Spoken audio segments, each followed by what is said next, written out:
Welcome back to the show, everybody. We got a lot of news to go over today. Tom Emmer on the executive order, new crypto bill for payment integration. We got Ashish Birla possibly giving us a clue, pointing to a massive clue for the United States Postal Service and the United Nations Universal Postal Union. We got that and so much more. Somebody roll that beautiful intro.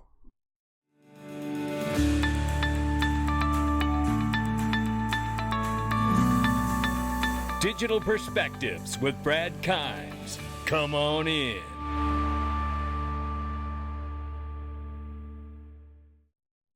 Welcome back to the show, everybody. You can follow me on Twitter at Dig Perspectives, right there at the top of the screen, and on Facebook at Digital Perspectives News, where we do a Sunday morning live, and we will have some special guests with us on Sunday morning, too, for this coming Sunday morning's live, so make sure you tune in with us here.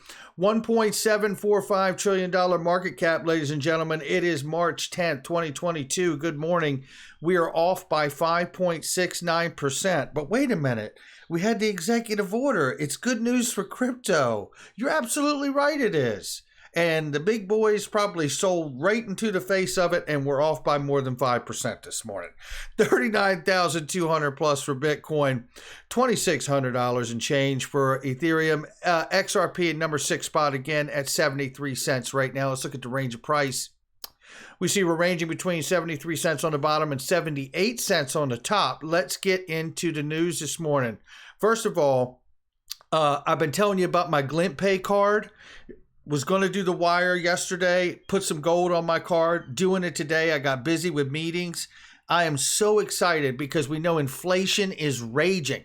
By the way, you get physically allocated that gold. It is not paper gold. You are getting physically allocated gold on your app and your debit card, and you can receive it. For those who like to hold their gold, you can have physical delivery taken of that gold. And I'm going to very soon too, and I'm going to prove it to you.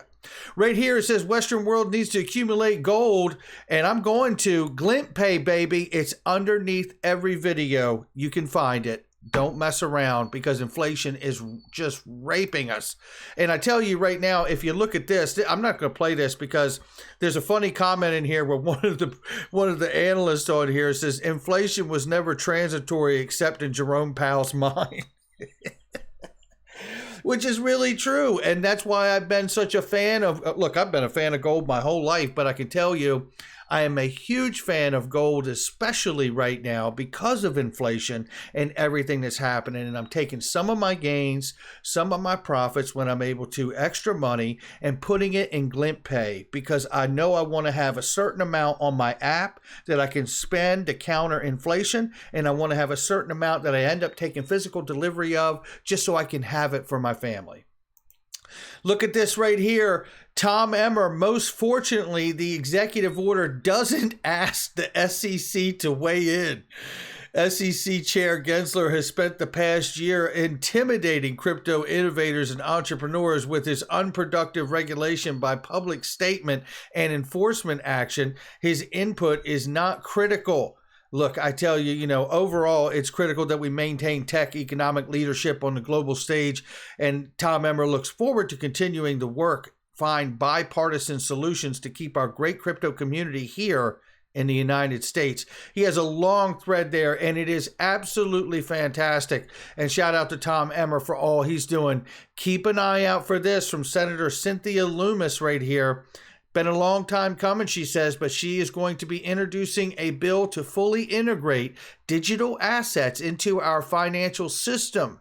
It's almost ready, she says, and I can't wait to see it. And I hope, Senator Lummis, that it involves more than just Bitcoin. And we're going to see some things today that I believe is really a massive clue pointed to by Ashish Birla from RippleNet and his comments on the executive order. Just you wait. So all of this could play hand in hand with Senator Lummis's new bill. Right here, this is Tony thinking crypto. Tony Edwards is laying it down right here. And so is the former SEC Commissioner Joe Grunfest, who issued a letter to Jay Clayton 3 days before Jay Clayton and the SEC decided to sue Ripple over XRP. Listen to what he says, even to this day. My question is judgment, right? And judgment is different than impropriety. And, it's hardly a secret. I had questions about the judgment involved in bringing the lawsuit against XRP. I had questions about the timing. I had questions about the implications. I had questions about policy. Is this a matter that's really best addressed from a social perspective by bringing a lawsuit, or is it better addressed by saying, let's look at our regulations?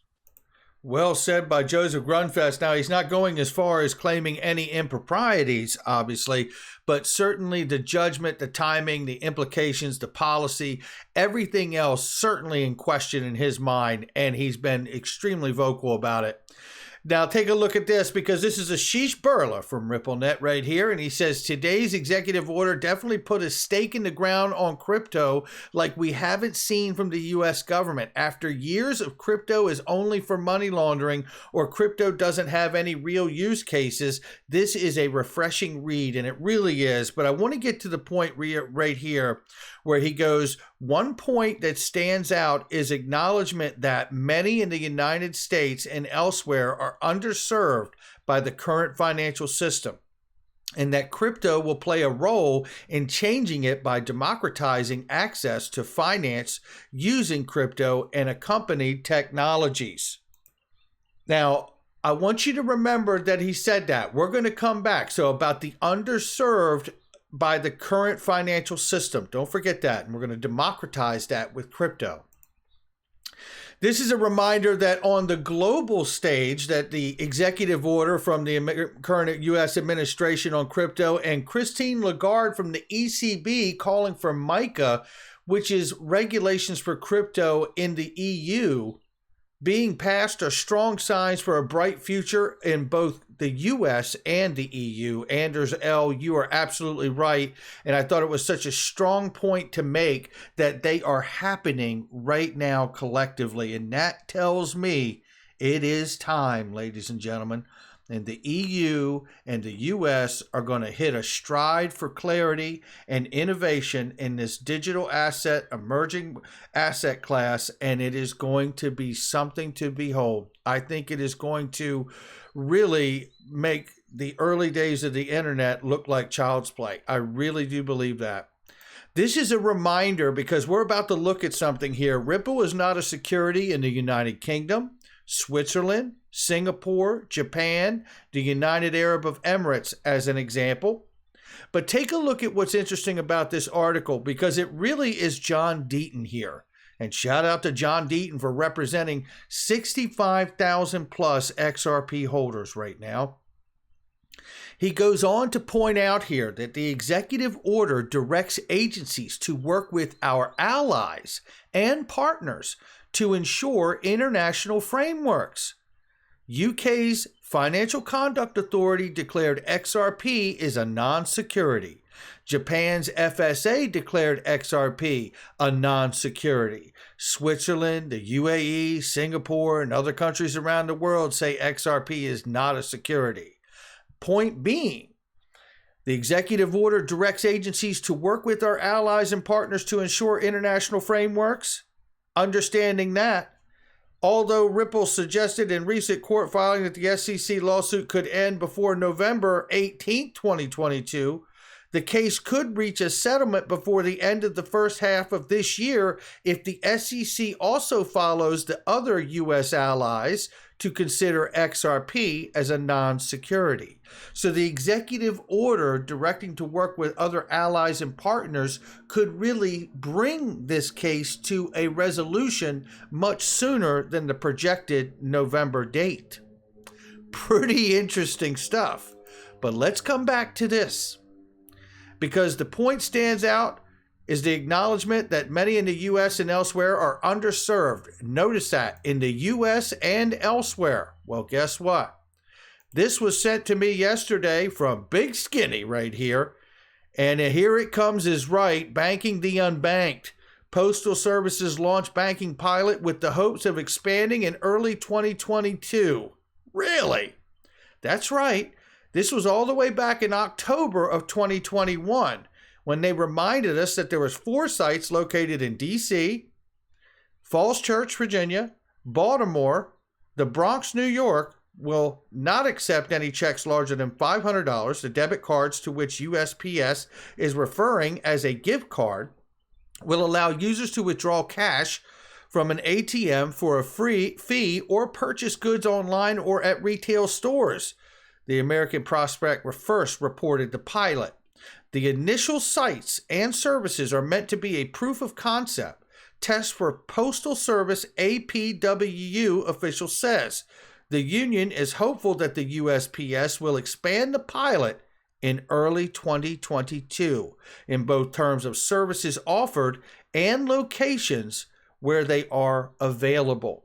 So the point is being able to offer banking services through the post office. This is exactly what I believe Ashish was pointing to, and it gets better. If you remember, about a couple years ago here, we covered right here this, the Office of Inspector General, United States Postal Service, from back in 2016, this report was done. Blockchain technology possibilities for the United States Postal Service. Oh, we're getting hotter, but it gets even better. Here is the document, and here's the part where they say further advancements include open payment systems like Ripple. Of course, they entertain the notion of Bitcoin and Ethereum, and I think we all know what the situation is there. This was from 2016, but now we're seeing the executive order talk about the underserved, and we hear Ashish Birla from RippleNet talking about in the U.S. and other places. Well, it gets even better, because if we come back to the video here, I'm going to bring it up and cue this up for us at this point right here. Take a listen.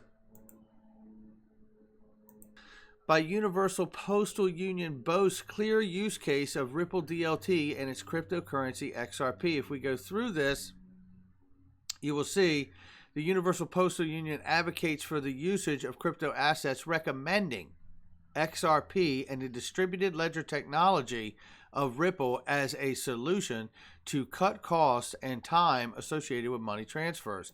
Now, before I go any further there, I want to just remind everybody the Universal Postal Union is connected to the United Nations. And I've got the document right here. And it goes through here and really discusses the idea, and matter of fact, they actually not discuss it. It is a pilot of using it, as Ashish Birla said, not just in the U.S., but other places. This document, matter of fact, I'll get it down right here where I can just show you very quickly where it starts talking about Ripple and XRP immediately right here. Receives cryptocurrency. We use Ripple XRP as an example. Person A, nearly instantaneous. Person B then goes to the nearest post office where she is given local fiat currency at the spot rate in cash or as transfer to the post bank account. This reduces transaction time costs through the use of cryptocurrency, where transfers through the XRP network, which is a decentralized exchange for the world, ladies and gentlemen, are near instantaneous. I tell you, this has been going on for a long time, and it's not just in the United States that I believe that this executive order is really triggering motion. I believe that this executive order is triggering the world, and that's why the United States has been last on it. Next thing we're waiting for now is a couple things here. A few things, right? One, we want to see everyone from the respective agencies report back on the executive order, and then what they do about it and what comes from it. Then we want to see Congress pass something very similar to the early days of the internet that gives us a soft structure that doesn't stifle innovation, but it certainly keeps out the bad actors. Then we want to see the digital dollar, because that's coming too. And right here from Coffee64 Crypto says, well, if this isn't subliminal messaging foreshadowing coming events, I don't know what is. Apparently, they caught this snapshot here of the Fed looking into the possible digital U.S. dollar with the Ripple token on here from back in the day. You know, you really can't make it up. Things are moving very fast now, ladies and gentlemen, and this is getting really exciting. A lot of the material that we've gone over from PDF reports and files and all of this over the last 3 years or more, it's all starting to actually take place and happen. And it's getting very, very exciting. That's going to do it for me. Make sure you hit the like and subscribe. Leave a comment below and share with somebody you know. Hit that notification bell so you don't miss a thing. And check out Glint Pay. And taxes are coming. Clinton Donnelly at Donnelly Tax Law. Links for all of it underneath the video. I'll catch you on the next one.